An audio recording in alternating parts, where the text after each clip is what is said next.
আসসালামু আলাইকুম। শিবন কুমার নসরত স্টুডেন্ট কলেজের দশম শ্রেণীর ফিনান্সিয়াল ব্যাংকিং ক্লাসে সবাইকে স্বাগতম। আশা করি সবাই ভালো আছো, আমিও ভালো আছি।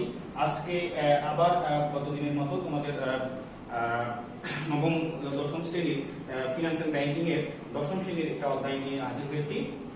আজকে আমাদের আলোচনার বিষয় হচ্ছে ব্যাংকিং ব্যবসা ও তার ধরন। ব্যাংকিং ও ব্যবসা ও তার ধরনের গতদিন আমরা প্রথম অংশটা আলোচনা করেছিলাম, আজকে আমরা শেষ অংশটা আলোচনা করব। এক কথায় ব্যাংকিং ব্যবসা ও তার ধরনের ধরন নিয়ে আমরা আলোচনা করব। তো এই ধরন নিয়ে আলোচনা করতে যাওয়ার আগে আমরা প্রথমে দেখে নেই যে আমরা এই আলোচনাটা করার পর কি শিখবো বা কি শিখতে পারবো, অর্থাৎ শিক্ষণফলে আমরা যেটা দেখতে পাচ্ছি সেটা হচ্ছে ব্যাংকের শ্রেণীবিভাগ জানতে পারবো, সরকারি ও বেসরকারি ব্যাংকের পার্থক্য নিরূপণ করতে পারবো। এই দুটো বিষয় আজকে আমরা শিখবো। এই দুটো বিষয় শিখতে গেলে আমাদের কি কি বিষয় জানতে হবে বা কি কি বিষয় আলোচনা করতে হবে সেই বিষয় জিনিসটা আগে দেখবো আমরা, অর্থাৎ আমরা আলোচ্য বিষয়টা দেখবো। আলোচ্য বিষয়ে আমরা দেখতে পাচ্ছি আমরা ব্যাংকের শ্রেণীবিভাগ নিয়ে আজকে মূলত আলোচনা করবো। ব্যাংকের শ্রেণীবিভাগকে বিভিন্ন ভাবে ভাগ করা হয়েছে, আমরা সেই জিনিসগুলো দেখবো। প্রথমে আসছে কি কাঠামো ভিত্তিক শ্রেণীবিভাগ, তারপরে কার্যকার ভিত্তিক শ্রেণীবিভাগ, কারবারি সংগঠন ভিত্তিক শ্রেণীবিভাগ, মালিকানা ভিত্তিক শ্রেণীবিভাগ, অঞ্চল ভিত্তিক শ্রেণীবিভাগ, নিবন্ধন ভিত্তিক শ্রেণীবিভাগ, বিশেষ মক্কেল ভিত্তিক শ্রেণীবিভাগ, নিয়ন্ত্রণ ভিত্তিক শ্রেণীবিভাগ আর ধর্মীয় দৃষ্টিকোণ ভিত্তিক শ্রেণীবিভাগ। প্রত্যেকটা বিভাগের আমরা আলাদা আলাদা করে আলোচনা করব। প্রথমে আমরা যেটা জানবো সেটা হচ্ছে কাঠামো ভিত্তিক শ্রেণীবিভাগ। কাঠামো ভিত্তিক শ্রেণীবিভাগকে আমরা চার ভাগে ভাগ করেছি। প্রথমে তোমরা দেখো যে একক ব্যাংক, শাখা bank, chain bank, group bank. তাহলে একক ব্যাংকটা কি? যে ব্যাংক একজন মাত্র মালিক দ্বারা এবং একটি শাখা নিয়ে পরিচালিত হয় তাকে বলা হয় একক ব্যাংক। আমাদের দেশে একক ব্যাংকের কোনো এক ব্যাংক নামে কোনো ব্যাংক এখন পর্যন্ত সৃষ্টি হয়নি। তারপরে দুই নম্বরে আসছে কি শাখা ব্যাংক। বাংলাদেশে যত ধরনের ব্যাংক আছে ম্যাক্সিমাম ব্যাংক হচ্ছে শাখা ব্যাংক। শাখা ব্যাংক বলেছে একের অধিক শাখা নিয়ে যে ব্যাংকগুলো পরিচালিত হয় তাকে বলা হয় শাখা ব্যাংক। যেমন এই সিটি ব্যাংক, রাজবাংলা bank, UCB bank, NRB bank, Sonali bank. এক কথায় যত ধরনের ব্যাংক বাংলাদেশে এখন পর্যন্ত হয়েছে প্রত্যেকটারই একের অধিক শাখা আছে এবং এগুলো হচ্ছে শাখা ব্যাংক। এরপরে হচ্ছে চেইন ব্যাংক। চেইন ব্যাংক বলতে বোঝাচ্ছে কয়েকটা ব্যাংক একসাথে তাদের কার্যক্রম পরিচালিত করবে, কিন্তু তাদের নিজস্ব যে সত্তাটা তারা অক্ষুণ্ণ রাখবে। এক কথায় আমরা কিছুদিন আগে একটা প্রতিষ্ঠানকে এইরকম চেইন ব্যাংকের মতো একক হতে দেখেছি, রবি এবং এয়ারটেল। তারা দুইজন মিলে একসাথে এখন ব্যবসা পরিচালনা করছে, কিন্তু তাদের প্রত্যেকের যে নিয়ম কানুন, তাদের কল রেট, তাদের প্যাকেজ সবকিছু আলাদা। তার মানে কি তাদের নিজস্ব যে সত্তাটা তারা অক্ষুণ্ণ রেখে একসাথে তাদের কার্যক্রম পরিচালনা করছে। ঠিক ওই রকমই যখন দুইটা বা তিনটা ব্যাংক একসাথে তাদের কার্যক্রম পরিচালনা করবে কিন্তু তাদের যে নিজস্ব সত্তা সেটা অক্ষুণ্ণ থাকবে, তাকে বলা হচ্ছে চেইন ব্যাংক। আর গ্রুপ ব্যাংক বলতে বোঝাচ্ছে এই চেইন ব্যাংকের মতোই, কিন্তু চেইন ব্যাংকে তারা তাদের নিজস্ব সত্তাটা অক্ষুণ্ণ রাখবে, গ্রুপ ব্যাংকে সেটা থাকবে না। যখনই তারা একসাথে দুই তিনটা ব্যাংক একসাথে একীভূত হবে তখন তাদের নিয়ম কানুনটাও একই রকম হয়ে যাবে, নিয়ম কানুনের কোনো আলাদা আলাদা নিয়ম কানুন থাকবে না। তাহলে আমরা মোটামুটি বুঝতে পারলাম যে কাঠামো ভিত্তিক মানে গঠন ভিত্তিক চার ধরনের ব্যাংক আমরা দেখতে পাই। এইবার আমরা আসবো কার্যভিত্তিক শ্রেণীকরণ। কার্যভিত্তিক শ্রেণীকরণ বলতে বোঝাচ্ছে কাজের উপর ভিত্তি করে শ্রেণীকরণ করা বা শ্রেণীবিভাগ করা। তাহলে দেখি আমরা কার্যভিত্তিক শ্রেণীকরণে কি কি ব্যাংক আছে। এখানে আমরা 10 ভাগে ভাগ করেছি কার্যভিত্তিক শ্রেণীকরণকে। প্রথমে আসছে কেন্দ্রীয় ব্যাংক। আমাদের দেশে যতগুলো ব্যাংক আছে সবগুলো ব্যাংককে নিয়ন্ত্রণ করে হচ্ছে কেন্দ্রীয় ব্যাংক। কেন্দ্রীয় ব্যাংকেই সব ব্যাংকের মাতা বলা হয়, বাবা বলা হয় বা প্রধান বলা হয়। এই ব্যাংকের নির্দেশনা অনুযায়ী অন্যান্য ব্যাংকগুলো পরিচালিত হয়। আমাদের কেন্দ্রীয় ব্যাংকের নাম হচ্ছে বাংলাদেশ ব্যাংক, ভারতীয় কেন্দ্রীয় ব্যাংক। প্রত্যেকটা দেশেই একটা করে একটা কেন্দ্রীয় ব্যাংক আছে যে ব্যাংকটা অন্যান্য ব্যাংককে নিয়ন্ত্রণ করে, অন্যান্য ব্যাংকগুলোকে নিয়ন্ত্রণ করে। তাহলে তারপরে আসে কি বাণিজ্যিক ব্যাংক। মুনাফা অর্জনের উদ্দেশ্যে যে ব্যাংক পরিচালিত হয় তাকে বাণিজ্যিক ব্যাংক বলা হয় বা কমার্শিয়াল ব্যাংক বলা হয়। বাণিজ্যিক ব্যাংক বলতে আমাদের দেশে বাংলাদেশ ব্যাংক ছাড়া বা আরো দু একটা ব্যাংক ছাড়া ম্যাক্সিমাম ব্যাংকই হচ্ছে বাণিজ্যিক ব্যাংক। বাণিজ্যিক ব্যাংকের মূল কাজই হচ্ছে তারা সুদের বিনিময়ে লোন দেয় অথবা জনগণের ছোট ছোট গচ্ছিত অর্থ সংগ্রহ করে আমানত হিসাবে তারা সংগ্রহ করে এবং তার বিনিময়ে গ্রাহককে লোন দেয়, এটাই তাদের কাজ। তারপরে আসছে কৃষি ব্যাংক। কৃষি ক্ষেত্রে উন্নয়নের জন্য এই ব্যাংক প্রতিষ্ঠিত হয়। কিছুটা বিশেষায়িত ব্যাংকের মধ্যে কৃষি ব্যাংকে বলা হয়, কারণ এদের বিশেষ কিছু কার্য তারা সম্পাদন করে। কৃষি ক্ষেত্রে তারা বড় বড় লোন দেয়, তারপরে অনেক সময় বিভিন্ন কৃষি ক্ষেত্রে তারা বিনিয়োগ করে। যেমন বাংলাদেশ কৃষি ব্যাংক, যে বাংলাদেশ কৃষি ব্যাংক আছে এটা হচ্ছে কৃষি ব্যাংকের মধ্যে পড়ে। তারপর বাণিজ্যিক ব্যাংক বলতে আমরা যে বাংলা ব্যাংক বোঝাচ্ছি, ব্র্যাক ব্যাংক বোঝাচ্ছি। এবার আছে কি শিল্প ব্যাংক। শিল্প ক্ষেত্রে উন্নয়নের জন্য যে ব্যাংক পরিচালিত হয় তাকে বলা হয় শিল্প ব্যাংক। যেমন বাংলাদেশ ডেভেলপমেন্ট ব্যাংক লিমিটেড হচ্ছে একটি শিল্প ব্যাংকের উদাহরণ। হ্যাঁ, তাহলে শিল্প ব্যাংকের কাজ হচ্ছে শিল্প ক্ষেত্রে বিনিয়োগ করে সেটাকে দেশের জন্য বা দেশের মানুষের জন্য উন্নয়ন করা। তারপরে বিনিয়োগ ব্যাংক, বিভিন্ন ব্যবসা প্রতিষ্ঠানে বড় বড় বিনিয়োগ করে যে ব্যাংকগুলো তাদেরকে বলা হয় বিনিয়োগ ব্যাংক। এরপরে আসছে সঞ্চয় ব্যাংক। এই ব্যাংকের কাজ হচ্ছে শুধু সঞ্চয় গ্রহণ করা। মানুষের যে বললাম ছোট ছোট ক্ষুদ্র অর্থগুলো তার সঞ্চয় হিসেবে জমা করে এবং তার সেটা বিভিন্ন জায়গায় বিনিয়োগ করে তার বিনিময়ে গ্রাহককে তারা সুদ দেয় বা মুনাফা দেয়। তারপর কি বন্ধকি ব্যাংক। বন্ধকি ব্যাংক বলতে বোঝাচ্ছে যে ব্যাংকে কোনো কিছু বন্ধক রেখে তার বিনিময়ে দীর্ঘমেয়াদে লোন গ্রহণ করে গ্রাহকরা, তাকে বন্ধকি ব্যাংক বলা হয়। এই ব্যাংকে তুমি কোনো কিছু বন্ধক ছাড়া লোন নিতে পারবে না। জমি বন্ধক রেখে বা যে ব্যবসা প্রতিষ্ঠান আছে সেই ব্যবসা প্রতিষ্ঠানের কাগজপত্র বন্ধক রেখে এখান থেকে লোন নেওয়া হয়। পরিবহন ব্যাংক, পরিবহন খাতে উন্নয়নের জন্য যে ব্যাংক পরিচালিত হয় তাকে বলা হয় পরিবহন ব্যাংক। তারপর ক্ষুদ্র ও কুটির শিল্প ব্যাংক। ক্ষুদ্র ও কুটির শিল্প উন্নয়নের জন্য যে ব্যাংক পরিচালিত হয় এই ব্যাংকে ক্ষুদ্র বা কুটির শিল্প ব্যাংক বলা হয়।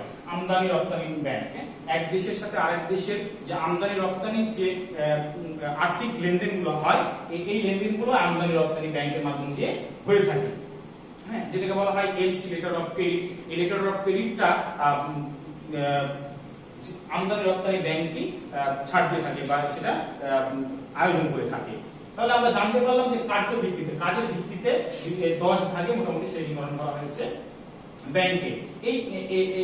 এছাড়াও ছোট ছোট অনেক কাজ করে থাকে। স্পেসিফিক্যালি আলাদাভাবে ওইরকম কোনো ব্যাংক নাই যে শুধু একটা কাজ নিয়ে থাকে। দেখা যাচ্ছে একটা ব্যাংকের মধ্যে আমদানি রপ্তানি শাখা থাকে, পরিবহন শাখা থাকে, বন্ধকি শাখা থাকে, কিন্তু প্রত্যেকটাই তাদের কাজের মধ্যে পড়ে। এরপরে আমরা যেটা আসবো সেটা হচ্ছে কারবারি সংগঠন ভিত্তিক শ্রেণীকরণ। কারবারি সংগঠন ভিত্তিক শ্রেণীকরণে আমরা 5 ধরনের ব্যাংক দেখতে পাই। প্রথম হচ্ছে কি এক মালিকানা ব্যাংক। এক মালিকানা বলতে বোঝাচ্ছে একজন মাত্র মালিক দ্বারা এবং সেই মালিক তার নিজস্ব মূলধন দিয়ে যে ব্যাংক পরিচালিত হয় তাকে এক মালিকানা ব্যাংক বলা হয়। এক মালিকানা ব্যাংকের যে আইন আছে সেই আইন দ্বারা এই এক মালিকানা ব্যাংক পরিচালিত হয়। তারপর কি অংশীদারি ব্যাংক। অংশীদারি ব্যাংক বলতে বোঝাচ্ছে একের অধিক অংশীদার থাকবে এবং অংশীদারি যে আইন আছে আমাদের দেশে অংশীদারি কোম্পানি আইন, সেই কোম্পানি আইন দ্বারা এই ব্যাংকটা পরিচালিত হবে। তারপর কি যৌথ মালিকানা ব্যাংক, মানে এটার মালিক যৌথ হবে, একের অধিক 2 জন 3 জন এরকম হতে পারে। হ্যাঁ, এই আমাদের বাংলাদেশে যৌথ কোম্পানি আছে বা যৌথ মূলধন কোম্পানি আছে, এই কোম্পানির অনুমতি নিয়ে যৌথ মালিকানা ব্যাংক প্রতিষ্ঠিত হয়ে থাকে। তারপরে কি সমবায় ব্যাংক। হ্যাঁ, সমবায় মন্ত্রণালয়ের অধীনে যে ব্যাংক পরিচালিত হয় তাকে সমবায় ব্যাংক বলা হয়। বাংলাদেশ সমবায় ব্যাংক নামে সমবায় ব্যাংক আছে। তারপর কি রাষ্ট্রীয় ব্যাংক। রাষ্ট্রীয় ব্যাংক বলতে সাধারণত সরকারি ব্যাংকগুলোকে বোঝানো হয়। যেমন সোনালী ব্যাংক, জনতা ব্যাংক, এই ধরনের ব্যাংকগুলো সরকারের মূলধনে এবং সরকারের নিয়ন্ত্রণে পরিচালিত হয়। এরপরে আমরা যেটা দেখব সেটা হচ্ছে মালিকানা ভিত্তিক শ্রেণীকরণ। মালিকানা ভিত্তিক শ্রেণীকরণে আমরা প্রথমে যেটা দেখতে পাচ্ছি সেটা হচ্ছে সরকারি ব্যাংক। আমরা ওই রাষ্ট্রায়ত্ত ব্যাংক দেখলাম, রাষ্ট্রায়ত্ত ব্যাংক আর সরকারি ব্যাংকটা মোটামুটি সেম। এইটার মালিক সরকার হয়, এটার মূলধন বিনিয়োগ করে মালিক সরকার এবং সরকার এটার মুনাফা ভোগ করে এবং সরকার এই ব্যাংকের মাধ্যম দিয়ে তাদের অর্থনৈতিক কর্মকাণ্ড পরিচালিত করে থাকে। এটাকে বলা হয় সরকারি ব্যাংক। আমরা এর আগে সোনালী ব্যাংক দেখলাম, অগ্রণী ব্যাংকটাও হচ্ছে সরকারি ব্যাংক। এবার আসছে কি বেসরকারি ব্যাংক। বেসরকারি ব্যাংক বলতে বোঝাচ্ছে আমাদের দেশে এই 4টা সরকারি ব্যাংক বাদ দিয়ে এবং আরো 2-1টা বিশেষায়িত ব্যাংক বাদ দিয়ে যে ব্যাংকগুলো পরিচালিত হয় ম্যাক্সিমামই বেসরকারি ব্যাংক। হ্যাঁ, মানে বেসরকারি বলতে বোঝাচ্ছে সরকার ওটার মালিক না, ওটার নির্দিষ্ট কোনো ব্যক্তি বা কিছু সংখ্যক ব্যক্তি ওই প্রতিষ্ঠান বা ব্যাংকটার মালিক। যেমন ইস্টার্ন ব্যাংক, হ্যাঁ, এই ধরনের আছে বাংলা ব্যাংক, তারপরে মার্কেটাইল ব্যাংক, এইগুলো হচ্ছে বেসরকারি ব্যাংক। যৌথ মালিকানার ব্যাংক। তার আগে আছে কি বিশেষায়িত ব্যাংক। বিশেষায়িত ব্যাংক বলতে বোঝাচ্ছে এরা বিশেষ কার্য সম্পাদন করে থাকে। হ্যাঁ, যেমন হচ্ছে গ্রামীণ ব্যাংক, এদের এদের কার্যক্রমগুলো অন্যান্য ব্যাংক থেকে একেবারে আলাদা। এরা লোন দেয়, কোনো কিছু বন্ধক রাখে না বা কোনো কিছু জামানত হিসেবে রাখে না, বিনা জামানতে তারা লোন দিয়ে থাকে এবং তাদের টাকা কালেকশনের সিস্টেমটাও আলাদা। তারা সাপ্তাহিক তোমার টাকা কালেকশন করে এই, এবং এদের ক্ষুদ্র ঋণ বলা হয় এইগুলোকে। মানুষ 5,000 টাকা, 2,000 টাকা, 3,000 টাকাও এইসব ব্যাংক থেকে লোন নিতে পারে। হ্যাঁ, যার একটা উদাহরণ হচ্ছে কি গ্রামীণ ব্যাংক। তারপরে যৌথ মালিকানার ব্যাংক, এর আগে আমরা আলোচনা করেছি। স্বায়ত্তশাসিত ব্যাংক বা স্বায়ত্তশাসিত ব্যাংক বলতে বোঝাচ্ছে স্বশাসিত ব্যাংক, যেটা সরকার না, তাদের নিজস্ব সত্তা দিয়ে তারা পরিচালিত হয়। যেমন বাংলাদেশ কমার্স ব্যাংক এটা একটা উদাহরণ। তারপর বিদেশি মালিকানাধীন ব্যাংক, বিদেশি মালিকানাধীন ব্যাংক বলতে বোঝাচ্ছে আমাদের দেশে তাদের শাখা কার্যক্রম পরিচালিত হয় বা শাখা তাদের পরিচালিত হয়, কিন্তু ব্যাংকটা হচ্ছে বিদেশি, তাদের প্রধান শাখা এবং ওই ব্যাংকের মালিক হচ্ছে বিদেশি। যেমন স্ট্যান্ডার্ড চার্টার্ড ব্যাংক, হ্যাঁ, এটা একটা বিদেশি ব্যাংক, আমাদের দেশে তাদের ব্যাংক কার্যক্রম বিভিন্ন শাখার মাধ্যমে পরিচালিত হয়ে থাকে। এরপরে আমরা যেটা দেখব সেটা হচ্ছে অঞ্চল ভিত্তিক ব্যাংক। অঞ্চল ভিত্তিক ব্যাংক বলতে বোঝাচ্ছে যে এরা বিশেষ একটা অঞ্চলে এদের কার্যক্রম পরিচালিত করে। হ্যাঁ, এটার একটা উদাহরণ হচ্ছে আমাদের যে রাষ্ট্রীয় কৃষি উন্নয়ন ব্যাংক আছে, এইকে বলা হয় অঞ্চল ভিত্তিক ব্যাংক। এর কার্যক্রম রাজশাহী বিভাগের বাইরে নাই। এখন যেহেতু রংপুর বিভাগটা পরে হয়েছে, এই জন্য রংপুরে এই ব্যাংকের শাখা আছে, কিন্তু যখন রংপুর সহকারে আমাদের রাজশাহী বিভাগ ছিল, তখনই এই ব্যাংকটা প্রতিষ্ঠিত হয়েছিল। তাই এদের শাখা রংপুর এবং রাজশাহী বিভাগের মধ্যে সীমাবদ্ধ। এই ধরনের যে ব্যাংকগুলো আছে, যে বিশেষ একটা এলাকা ভিত্তিক তাদের কার্যক্রম পরিচালিত হয়, এই সব ব্যাংকগুলোকে বলা হয় রাজশাহী কৃষি উন্নয়ন ব্যাংক। তারপরে আঞ্চলিক ব্যাংক, তারপর কি জাতীয় ব্যাংক। জাতীয় ব্যাংক বলতে বোঝাচ্ছে যে ব্যাংকটা শুধু বাংলাদেশের মধ্যেই বা তাদের যে নিজের দেশের মধ্যেই সীমাবদ্ধ থাকে, সেগুলোকে বলা হয় জাতীয় ব্যাংক। এদের কোনো শাখা দেশের বাইরে থাকে না। তারপরে কি আন্তর্জাতিক ব্যাংক, যে ব্যাংকগুলো দেশের মধ্যে শাখা থাকার পরেও তারা বিভিন্ন দেশে শাখা পরিচালনা করে, সেই সব ব্যাংকগুলোকে বলা হয় আন্তর্জাতিক ব্যাংক। যেমন উত্তরা ব্যাংক লিমিটেড, বাংলাদেশে এদের শাখা আছে, আরো মোটামুটি 15-16টা দেশে এদের শাখা আছে। তারা 15-16টা দেশেও ব্যাংকিং লেনদেন পরিচালনা করে থাকে। তাহলে এই টাইপের ব্যাংকগুলোকে বলা হচ্ছে আন্তর্জাতিক ব্যাংক। এবার আসে কি নিবন্ধন ভিত্তিক, মানে সে কোন জায়গায় নিবন্ধন করছে এবং কোন জায়গায় ব্যবসা পরিচালিত করছে, সেইটা বেসিস করে বলা হচ্ছে নিবন্ধন ভিত্তিক ব্যাংক। যেমন হচ্ছে দেশি ব্যাংক, মানে তার যে নিজের দেশ, সেই দেশে মালিক যে দেশে, সেই দেশে নিবন্ধন করে যে ব্যাংক পরিচালিত হয় তাকে বলা হচ্ছে দেশি ব্যাংক, দেশে নিবন্ধনের মাধ্যম দিয়ে। আবার আসে কি বিদেশি ব্যাংক, মানুষটা যে কোনো দেশে হতে পারে, কিন্তু অন্য দেশে যে, যেমন আমাদের বাংলাদেশে একজন ব্যক্তি সে অন্য একটা দেশে গিয়ে নিবন্ধন করে ওই দেশে ব্যাংকিং কার্যক্রম পরিচালিত করছে। হতে পারে সে দেশের নাগরিক হয়ে সেখানকার সে নিবন্ধিত হয়ে ব্যাংক পরিচালিত করছে, এটাকে বলা হচ্ছে বিদেশি নিবন্ধন ভিত্তিক ব্যাংক। তাহলে আমরা জানলাম, আরো কিছু আছে সেটা আমরা এবার জানবো। বলছে বিশেষ মক্কেল ভিত্তিক শ্রেণীকরণ, মানে বিশেষ কিছু মানুষের জন্য এই ব্যাংকগুলো সৃষ্টি করা হয় বা পরিচালনা করা হয়। যেমন শ্রমিক ব্যাংক, এই ব্যাংকগুলো সাধারণত বড় বড় কারখানা উপর বিশেষ করে পরিচালিত হয়ে থাকে এবং শ্রমিকদের সঞ্চয়ের প্রবণতা সৃষ্টির জন্য এই ব্যাংকগুলো পরিচালিত হয়ে থাকে। এটাকে বলা হয় শ্রমিক ব্যাংক। মহিলা ব্যাংক, শুধু এখানে মহিলারা লেনদেন করতে পারে, এই ব্যাংকে হিসাব করতে পারে মহিলারা।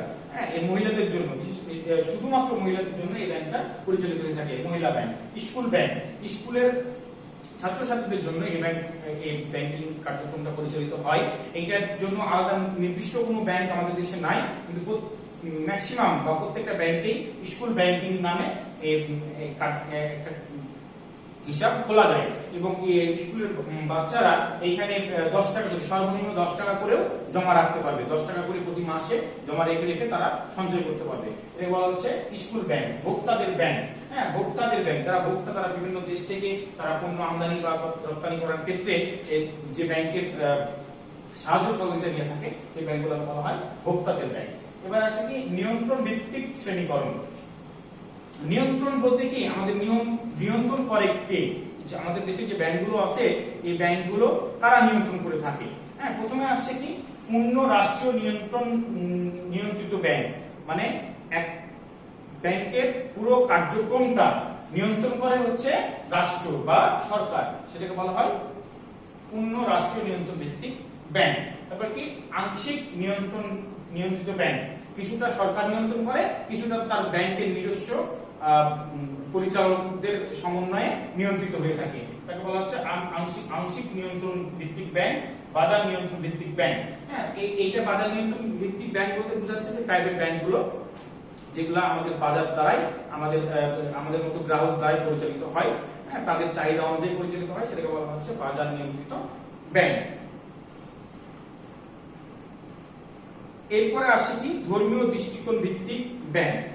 ধর্মীয় দৃষ্টিকোণ ভিত্তিক ব্যাংকটা আমাদের অনেকেরই ধারণা নাই যে আসলে যে ধর্মীয় নীতি অনুযায়ী যে ব্যাংকগুলো পরিচালিত হয় তারা কি এমন নীতি নিয়ে তারা পরিচালিত হয় যে তাদেরটাকে বলা হচ্ছে মুনাফা, আর অন্যান্য ব্যাংকে যে সুদ দেওয়া হয় বা যে অতিরিক্ত অংশটা দেওয়া হয় সেটাকে বলা হচ্ছে সুদ। আমরা মোটামুটি জানার চেষ্টা করব যে ধর্মীয় দৃষ্টিকোণ ভিত্তিক ব্যাংকগুলো কিভাবে পরিচালিত হয়। হ্যাঁ, এখানে একটা শব্দ আসছে কি মুদারাবা। মুদারাবা হচ্ছে তাদের একটা পলিসি বা একটা নিয়ম, যে নিয়মের মাধ্যমে তারা অর্থ যোগান দিয়ে থাকে। বলছে গ্রাহককে ব্যবসার মূলধন যোগান দেওয়া এবং ব্যবসায়ের শরীক হিসাবে তার মূলধন ব্যবস্থাপনা করা এই সেবার অংশ। তার মানে ধর্মীয় দৃষ্টিকোণ ভিত্তিক ব্যাংকের প্রথম যে বিষয়টা হচ্ছে যে ব্যাংক গ্রাহককে তার ব্যবসার মূলধন যোগান দিবে এবং সেই গ্রাহক ওই মূলধনটা কিভাবে ব্যবস্থাপনা করবে বা খরচ করবে সেই পরামর্শটাও ব্যাংক দিবে। এখন গ্রাহকের কাজ হচ্ছে সেই টাকাটা বিনিয়োগ করে সেখান থেকে মুনাফা অর্জন করা এবং ব্যাংকে একটা নির্দিষ্ট পরিমাণ মুনাফা ফেরত দেওয়া, এবং তার যে টাকাটা ব্যাংক থেকে যে টাকাটা সে সংগ্রহ করবে সেটা একটা সময়ের মধ্যে ফেরত দেওয়া, এইটাকে বলা হচ্ছে মুদারাবা। আবার আছে কি মুশারাকা। মুশারাকা হচ্ছে কি ব্যাংক এবং গ্রাহকের যৌথ উদ্যোগে ব্যবসা পরিচালনার মাধ্যমে লাভ লোকসান সমবন্টনের মাধ্যমে এই ধরনের কারবার পরিচালিত হয়ে থাকে। এক কথা বোঝা যাচ্ছে যে ওইখানে আমরা এইটা দেখছিলাম যে টাকা দিবে একজন আর শ্রম দিবে হচ্ছে গ্রাহক, এই দুইটার বিনিময়ে একটা জায়গায় বিনিয়োগ করা হবে, এইখান থেকে কিছু অংশ যে গ্রাহক আছে তার থাকবে, কিছু অংশ এই ব্যাংকের থাকবে। এইখানে কি হচ্ছে দেখো, এখানে হচ্ছে ব্যাংক এবং গ্রাহক দুইজনেরই যৌথ উদ্যোগে একটা ব্যবসা পরিচালিত হবে এবং সেইখানে ব্যাংকও তাদের মুনাফা তাদের মূলধন বিনিয়োগ করবে এবং গ্রাহকেরও যদি কিছু মূলধন থাকে সেটাও সে বিনিয়োগ করতে পারবে এবং তাদের যে পার্টিসিপেশন সে অনুযায়ী সমবন্টনের মাধ্যমে তাদের মুনাফা ভাগ করে নেওয়া হবে, এটাকে বলা হচ্ছে মুশারাকা। এরপরে আমরা যেটা দেখবো সেটা হচ্ছে যে মুরাবাহা, মানে ঋণ গ্রহীতাকে কোনো কিছু ক্রয়ের জন্য অর্থায়ন করা হয় তখন তাকে মুরাবাহা সেবা বলা হয়। মনে করো তুমি একটা বাড়ি কিনতে চাচ্ছ বা তুমি বাড়ি করার জন্য লোন নিতে চাচ্ছ, এখন তুমি ব্যাংকের কাছে আবেদন করলা যে আমি একটা গাড়ি নিব, গাড়ির জন্য লোন নিব। অন্যান্য ব্যাংকে এটা করলে কি হয়, তুমি কত টাকা লোন নিবা সেটার পারপাসে কাগজপত্র জমা দিয়ে তোমাকে টাকা দিয়ে দেওয়া হয়, কিন্তু ইসলামী ব্যাংকের যে নিয়ম তাতে তোমাকে টাকা দেওয়া হয় না, তোমাকে দেওয়া হবে কি তুমি যে জিনিসটা ক্রয় করবা সেই জিনিসটা ক্রয় করে দেওয়া হবে। মনে করো তুমি যে বললাম একটা গাড়ি কিনবা, তাহলে গাড়ির দাম হচ্ছে 50 লাখ টাকা। এখন এই 50 লাখ টাকা তোমাকে ইসলামী ব্যাংক নগদ দিবে না, তোমাকে বলবে যে আপনি কোথা থেকে গাড়ি কিনবেন, কি গাড়ি কিনবেন সবকিছু কাগজপত্র আমাদের জমা দেন, আমরা সরাসরি এই গাড়ির মালিককে টাকাটা পেমেন্ট করবো এবং আপনি ওখান থেকে গাড়ি নেবেন। তারপরে এই গাড়ির টাকাটা কি করবে, একটা কিস্তি সিস্টেমের মাধ্যমে বা একটা মাসিক সিস্টেমের মাধ্যমে আস্তে আস্তে ব্যাংকে সেটা শোধ করবে এবং তার বিনিময়ে ব্যাংক কিছু মুনাফা দিবে। এরপর আসছে কি ইজারা। ইজারা বলতে ব্যাংক কখনো কখনো ক্রেতার পক্ষ হয়ে গ্রাহকের অনুরোধে বিভিন্ন পণ্য ক্রয় করে এবং নির্দিষ্ট সময়ের জন্য ক্রেতার ব্যবহারের জন্য তার কাছে হস্তান্তর করে, তার বিনিময়ে ব্যাংককে নির্দিষ্ট পরিমাণে ভাড়া প্রদান করা হয়। ইজারা মানে বিভিন্ন সময় অনেক প্রতিষ্ঠান আছে তারা অনেক বড় বড় যন্ত্রপাতি বা অনেক ব্যবসা প্রতিষ্ঠান আছে অনেক বড় বড় যন্ত্রপাতি তারা কিনতে পারে না, তখন তারা ইসলামী ব্যাংকে আবেদন করে যে আমার একটা কারখানার একটা বড় মেশিন লাগবে যার দাম হচ্ছে 50 লাখ টাকা, তো সেইটা আমার পক্ষে কেনাও সম্ভব না এবং ওই টাকা আমার পক্ষে লোন নেওয়াও সম্ভব না, তাহলে আপনারা এই মেশিনটা আমাকে ক্রয় করে দিবেন, তার বিনিময়ে যে টাকাটা আপনারা পে করবেন সেই টাকাটা আমি ফেরত দিব আস্তে আস্তে, এবং এই যে আমাকে যে মেশিনটা আপনি দিলেন সেটা ভাড়া হিসেবেও আমি কিছু পরিমাণ টাকা আপনাদের নিয়মিত পরিশোধ করব, এটা বলা হচ্ছে ইজারা। তাহলে এই ছিল মোটামুটি ধর্মীয় দৃষ্টিকোণ ভিত্তিক ব্যাংকের কার্যক্রম, তারা কিভাবে ধর্মীয় ভাবে তাদের ব্যাংকিং কার্যক্রম পরিচালনা করে থাকে। আমরা জানলাম আজকে যে আমাদের ব্যাংকের যে শ্রেণী বিভাগ সেটা কিভাবে করা হয়েছে। এরপর আমরা মূল্যায়নের প্রশ্ন দেখে নিব। অংশীদারি ব্যাংক কি, উপদেষ্টা বা পরামর্শদান ব্যাংকের কি ধরনের উদ্দেশ্য, এক্সিম ব্যাংক কোন নীতি অনুযায়ী পরিচালিত হয়, তারপরে স্কুল ব্যাংকিং কি। আগামী দিন এই অংশের উপর টপ টেস্ট নেওয়া হবে, তোমরা অংশটি সঠিকভাবে পাঠে চর্চা করবা। আর সেই পর্যন্ত ভালো থাকবা, সুস্থ থাকবা। আল্লাহ হাফেজ।